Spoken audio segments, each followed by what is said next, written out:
کرسی کے آگے سجدہ کرنے کے لیے تختی لگی ہوتی ہے مساجد میں، اس پر سجدہ کرنا کیسا درست ہے یا نہیں؟ کرسی کے بارے میں ایک اصول یاد رکھیں کہ اگر وہ جو تختی لگی ہے وہ 9 انچ یا اس سے زیادہ اوپر ہے، تقریباً ایک بالش 9 انچ بنتا ہے، تو ایک بالش یا اس سے زیادہ اوپر ہے تو پھر تختی پر سجدہ کرنے سے سجدہ ادا نہیں ہوگا. یعنی اگر آپ نیچے زیادہ جھک سکتے ہیں، ایک آدمی ہے جو کرسی پر بیٹھ کر سجدہ میں زیادہ جھک سکتا ہے اور تختی ایک بالش سے بھی اوپر ہے، تو وہ اس لیے زیادہ نہیں جھکتا کہ وہ تختے پر سجدہ کر رہا ہے، تو پھر اس کی نماز نہیں ہوگی کیونکہ اس کو زیادہ جھکنا پڑے گا. اور اگر وہ 9 انچ سے کم ہے، تختہ نیچے ہے، تو پھر وہ اگر تختے پہ سجدہ کرتا ہے تو بھی جائز ہے. یہ تو ایک تختے پہ سجدے کا مسئلہ میں نے بیان کیا. باقی کرسی پہ بیٹھ کے نماز پڑھنا، یہ جو آج کل مسجدوں میں رواج چل نکلا ہے، یہ قابل اصلاح ہے. مسئلہ یہ ہے کہ جو شخص زمین پہ سجدہ کر سکتا ہو پراپر طریقے سے، تو اس کے لیے کرسی پہ بیٹھ کے نماز پڑھنا جائز نہیں ہوگا. آج بہت سارے مریضوں کو دیکھا ہے جو زمین پہ بیٹھ کے سجدہ کر سکتے ہیں لیکن وہ پھر بھی کرسی پہ بیٹھ کے نماز پڑھتے ہیں. تو سنت طریقہ یہی ہے، آپ صلی اللہ علیہ وسلم نے بیماری میں زمین پہ بیٹھ کے نماز پڑھی ہے. ایسی صورت میں اگر آپ کے لیے گھٹنے موڑنا مشکل ہے تو قبلے کی طرف پاؤں کر لیں. قبلے کی طرف پاؤں کرنا ایسی صورت میں کوئی اس میں گناہ نہیں ہے. تو زمین پر نماز پڑھنے میں بہت سارے فوائد بھی ہیں. پہلی بات تو یہ کہ نبی صلی اللہ علیہ وسلم کی سنت ہے کہ آپ نے بیماری میں زمین پہ بیٹھ کے نماز پڑھی ہے. دوسری بات یہ ہے کہ اگر آپ کرسی پہ بیٹھ کے سجدہ کرتے ہیں اور زمین پہ بیٹھ کے سجدہ اگرچہ زمین پہ نہیں کر سکتے، یعنی جھک کے ہی کریں گے، تو بھی زمین پہ بیٹھ کے سجدہ کرنا پھر بھی افضل ہے. اس لیے کہ زمین پہ بیٹھ کے جب آپ سجدہ کریں گے، یعنی جھکنے والا جو اشاروں سے سجدہ ہوتا ہے، تو اس میں آپ کا سر زمین کے زیادہ قریب ہوگا، اس میں تواضع زیادہ ہے. کرسی پہ جب آپ بیٹھ کے اشارے سے سجدہ کریں گے اس میں تواضع اس نوعیت کی نہیں ہے، تو سجدہ تو نام ہی تواضع کا ہے، تو یہ اس فضیلت سے بھی آپ محروم ہو جائیں گے. تیسری بات یہ ہے کہ کرسیوں کا جس طرح سے ہماری مساجد میں رواج بڑھ رہا ہے، یہ کہیں بہت زیادہ ہو گیا، تو اس میں عیسائیوں سے مشابہت بھی ہے. ان کے عبادت گاہوں میں ڈیسک رکھے ہوتے ہیں. ہماری مسجدیں ہمیشہ سے ایک سادہ چلی آ رہی ہیں، اور میں نے کسی بیان میں لوگوں سے یہ کہا تھا کہ ایسا نہ ہو کہ اتنا کرسیوں کا رواج چل جائے کہ پھر میزیں بھی آنا شروع ہو جائیں تھوڑے دنوں میں، اور پھر اس پر بیٹھ کے چائے اور قہوے چلیں، پتہ ہی نہیں چلے کہ ہوٹل ہے یا مسجد ہے، کیونکہ آہستہ آہستہ برائی آتی ہے. میں نے تو کہا تھا، لیکن رمضان میں یہ دیکھ لیا اپنی آنکھوں سے، ایک مسجد میں اعتکاف والے بیٹھے ہوئے ہیں تو رش ہے مسجد میں، تو کرسی بھی ہے اور لوگوں نے لا کے پلاسٹک کی جو فولڈنگ میز ہوتی ہے وہ بھی رکھ دی ہے، تو چاروں طرف سے گپ شپ بھی ہو رہی ہے اور میز رکھی ہوئی اور چائے چل رہی ہے. تو میں نے کہا دیکھو ابھی رمضان میں ہو گیا، اب تھوڑا آہستہ آہستہ یہ جس کو باہر ٹھکانا جو لڑکے بیٹھے ہوئے ہوتے ہیں نا گٹر کے ڈھکنوں پر اور گپے لگا رہے ہوتے ہیں، تو ان کو مسجد ایک اچھی جگہ مل جائے گی، یار کرسیاں رکھی ہوئی ہیں بات چلتے ہیں. تو جو صدیوں سے مسلمانوں کا طریقہ چلا آ رہا ہے اسی کو فالو کرنا چاہیے. ہاں بیچارہ کوئی اتنا معذور ہے کہ زمین پہ بیٹھ ہی نہیں سکتا، تو اس کو پھر یہ ہے کہ وہ یا بیٹھ جاتا ہے، اٹھنا بہت مشکل ہے، بعض گھٹنے کے ایسے مریض ہوتے ہیں، تو ایسی سخت مجبوری میں کرسی کا استعمال کیا جائے. ایک اور نقصان یہ ہے کرسی کے استعمال میں صف نہیں بنتی صحیح. آپ دیکھیں وہ کرسی یعنی پیچھے لے کے جاتے ہیں تو وہ کرسی پیچھے سے نکل جاتی ہے. صف جو بنتی ہے وہ تو ہمارے پاؤں سے بنتی ہے نا، یعنی ہماری ایڑیاں سیدھی ہوتی ہیں، تو کرسی والے جو بیٹھ کے نماز پڑھتا ہے اس کی تو ایڑی آگے آ رہی ہوتی ہے، تو وہ ایک عجیب سی صورت بن جاتی ہے. تو صف کا بڑا مسئلہ ہے. پھر وہ کوشش یہ کرتے ہیں کہ کرسی والے بالکل کنارے پہ رہیں، وہ صف کے کنارے میں ہوتے ہیں تو درمیان میں جگہ خالی ہو جاتی ہے. تو اس سے پتہ چلتا ہے یہ کرسی اسلام کے مزاج کے خلاف ہے، مسجدوں میں کرسی آنا. تو میں یہ نہیں کہہ رہا کہ اس کا استعمال ناجائز ہے، جب شدید مجبوری ہو، کوئی اور آپشن نہ ہو تو پھر تو کرسی کا استعمال کریں، بلا ضرورت کرسیوں کا استعمال نہ کریں، جیسے کہ مساجد میں بلا ضرورت بھی استعمال شروع ہو گیا ہے، اس سے اجتناب کریں.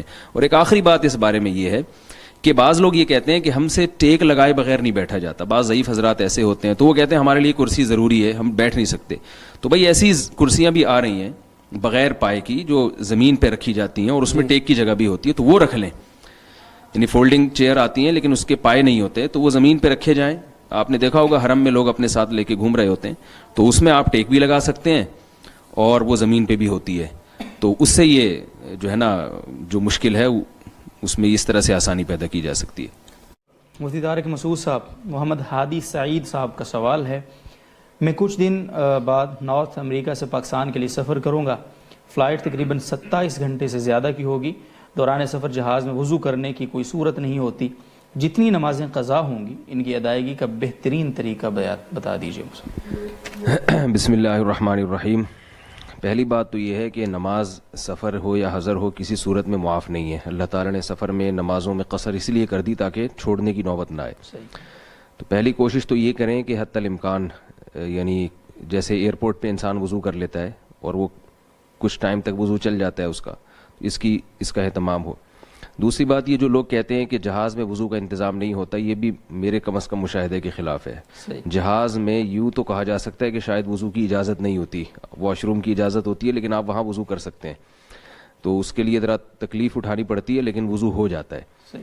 تو میرا اپنا ذاتی تجربہ بھی ہے کہ تھوڑی سی انسان ہمت کرے تو وضو کی جگہ، کیونکہ پانی کا انتظام تو ہوگا، ظاہر ہے 27 گھنٹے کی فلائٹ ہے تو ایسا ہو نہیں سکتا کہ واش روم میں پانی نہ ہو، اور جب پانی ہے تو آپ تھوڑا سا کسی طریقے سے تکلف کر کے وضو کر سکتے ہیں۔ تو یہ بھی یعنی ایسا کرنا پڑے گا ان کو۔ تیسری بات یہ ہے کہ اگر یہ سمجھتے ہیں کہ ایک وضو سے 2 نمازیں اکٹھی پڑھ سکتے ہیں تو شافعی مذہب پر ایسی مجبوری میں عمل کیا جا سکتا ہے کہ ظہر عصر کو ملا دیا جائے اور مغرب عشاء کو ملا دیا جائے، تو اس کی بھی گنجائش ہے سفر میں، جب سخت مجبوری ہو۔ عام حالات میں تو اجازت نہیں ہے، لیکن جیسے مجبوری ہے کہ نماز قضائی ہو جائے گی اور وضو پانی نہیں ملنے کی وجہ سے یا دوبارہ وہ وضو نہیں کرنے دیں گے، تو ایسی سخت مجبوری میں شافعی فقہ کو فالو کیا جا سکتا ہے، 2 نمازیں اکٹھی پڑھ لی جائیں۔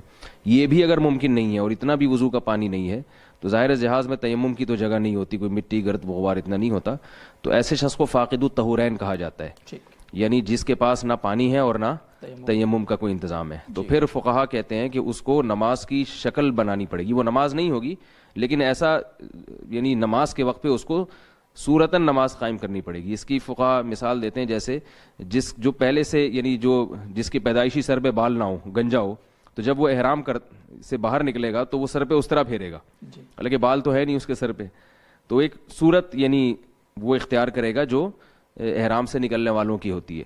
تو نماز چونکہ بہت اہم فریضہ ہے، تو جب نہ اس کے پاس وضو کا پانی ہے اور نہ تیمم ہے تو نماز تو ہو نہیں سکتی، کیونکہ اس طہارت کے بغیر نماز نہیں ہے، لیکن نماز کی صورت اس کو اختیار کرنی پڑے گی، تو وہ اشارے سے نماز پڑھے، یعنی نماز پڑھنے کا مطلب یہ کہ وہ ہوگی تو نہیں نماز، لیکن وہ شکل ایسی اختیار کرے جیسے نمازی ایسے موقع پہ کرتے ہیں، اور پھر بعد میں اس نماز کو لوٹائے بھی گھر آ کر۔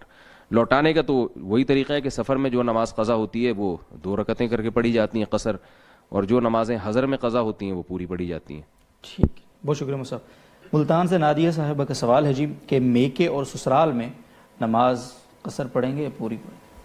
دیکھیں، عورت کا جو گھر ہے نا شادی کے بعد وہ اس کے شوہر کا گھر ہوتا ہے جی، تو میکا یا سسرال تو اسی کا اپنا گھر ہے عورت کا، اگر وہ شوہر کے ساتھ رہتی ہے وہاں، اور اگر سسرال سے ان کی یہ مراد ہے کہ شوہر الگ رہتے ہیں اور ساس کا گھر الگ ہے، تو اپنا گھر جو ہے نا عورت کا وہ گھر کہلائے گا جو شوہر کا گھر ہوگا، لہذا وہ میکے جائے گی یا سسرال جائے گی۔ اگر وہ مدت سفر پر ہے، 78 کلومیٹر تقریباً جو بنتی ہے مقدار، اس پہ ہے تو وہ سفر والی نماز پڑھے گی وہاں۔ ٹھیک۔